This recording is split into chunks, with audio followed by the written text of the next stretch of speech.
પ્રશ્ન હતો કે ઉનાળામાં તરબૂચ, ટેટી, કેરી અને દ્રાક્ષ આ સિવાય બીજા કયા 4 ફ્રૂટ છે જે પણ ખાવા જોઈએ? તો ઉત્તર છે રાયણ, સેતુફળ, ખાટી આંબલી અને ચોથું વિડીયોના અંતમાં કહીશ. ચાલો હવે એ સમજીએ કે શા માટે આ ફળો પણ આપણા નાસ્તાનો એક પાર્ટ બનવા જોઈએ. એના ફાયદા શું, એ ક્યારે ન ખવાય અને એનાથી શું નુકસાન થાય. નમસ્કાર, કલ્પવૃક્ષ પરિવાર આપ સૌનું હાર્દિક સ્વાગત કરે છે.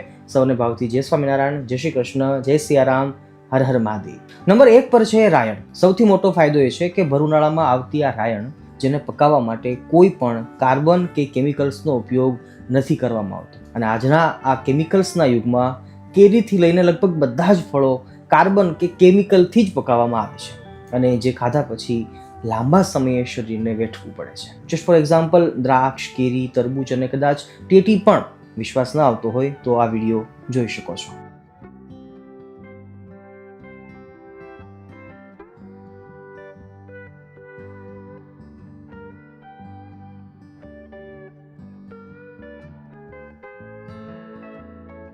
રાયણ એ ઝાડ ઉપર જ નેચરલી પાકતું એવું ફળ છે જેની ચર્ચા બહુ નથી થતી, કારણ કે કદાચ લીંબોળી જેવો એનો આકાર છે, પરંતુ એના રૂપ કે રંગને ન જોતા જો એના ગુણને જોવામાં આવે તો ખરેખર એ ઘણા રોગોમાં ફાયદાકારક છે.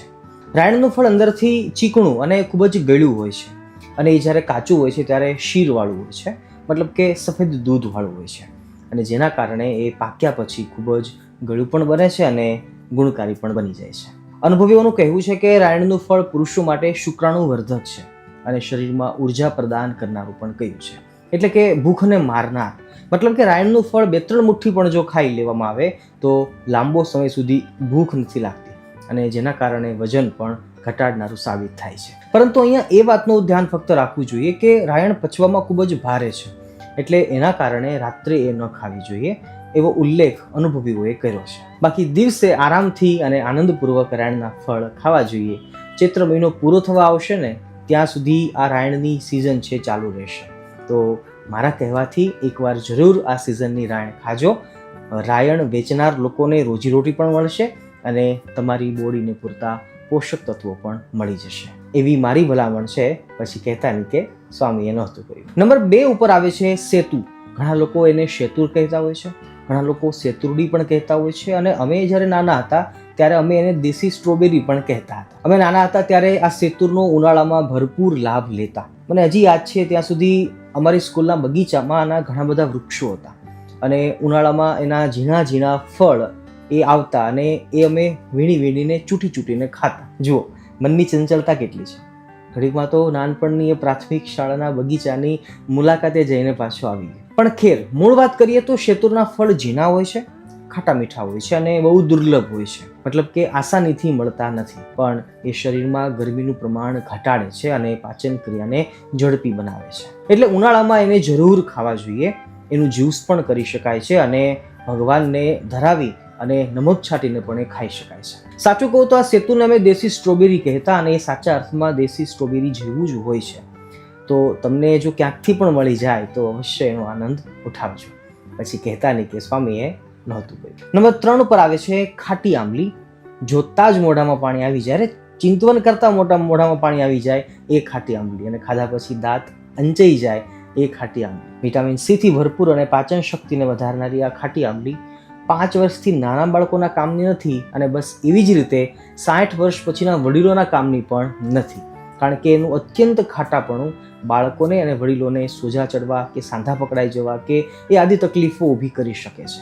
પરંતુ યુવાવસ્થા ધરાવતા 5 વર્ષથી મોટા અને 50-55 વર્ષ સુધીના તમામ લોકો આ ખાટી આંબલીનો ભરપૂર લાભ લઈ શકે છે. ઉનાળામાં આંબલીના પાનની કૂણી કૂપળો, જીરું, મીઠું અને દળેલું મરચું જોડે જો ખાઈએ અને જે સ્વાદ આવે એ ખરેખર અદ્ભુત અને અવિસ્મરણીય હોય છે. અમે નાના હતા ત્યારે ગામની વચ્ચે 15-20 આંબલીના જૂના વૃક્ષો હતા અને એના વચ્ચે એક કૂવો હતો.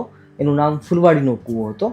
ત્યાં અમે આંબલીની કૂપળો અને આંબલી ખાવા માટે જતા. જો કે લોકો ડરાવતા પણ ખરા કે આંબલી ઉપર ત્યાં ભૂત થાય છે, પણ અમે ડરતા જઈને પણ આંબલીની કૂપળો ખાતા અને ખાટી આંબલીના કાતરા જે હોય છે ખિસ્સામાં ભરીને લઈ આવતા. પણ મૂળ મુદ્દા પર પાછા આવીએ તો આંબલીના પણ ઘણા બધા ગુણ છે. એ મધ્યે આંબલી શુક્રાણુવર્ધક કહેવાય છે અને બોડીમાં એનર્જી આપવાનું એ કામ કરે છે. એટલે તમને જ્યારે પણ મળી આવે તો અવશ્ય લાભ લેજો. અને હા, નમક અને લાલ મરચા જોડે ખાજો, નહીંતર દાંત અંબાઈ જશે અને પછી તમે કહેશો કે સ્વામીએ નહોતું કહ્યું. અને છેલ્લે નંબર 4 ઉપર છે ગોરસ આંબલીના પરડા. કાંટાવાળા આંબલીના વૃક્ષ ઉપર ચડીને એના ફળ લેવા એ ઇમ્પોસિબલ છે, પરંતુ નીચે ઊભા રહીને લાંબી લાકડીના સહારાથી જ આ ગોરસ આંબલી મળી શકે છે. નાનપણમાં ખાધેલા ગોરસ આંબલીનો સ્વાદ હજુ પણ યાદ છે, પણ એના ગુણ છે એ ભાઈ અત્યારે સમજાય છે. ગોરસ આંબલી શરીરના પિત્તને શાંત કરે છે અને નાના મોટા રોગ જે શરીરમાં ફેલાતા હોય, પનપતા હોય, એના સામે એન્ટીબોડીનું કામ આપે છે. ગોરસ આંબલી ખાવાથી વિટામિન સી મળે છે અને શરીરની ઇમ્યુન સિસ્ટમને એ મજબૂત કરે છે, અને એ સાથે એનો તુરો સ્વાદ એ જીભની સ્વાદ શક્તિમાં વધારો કરે છે.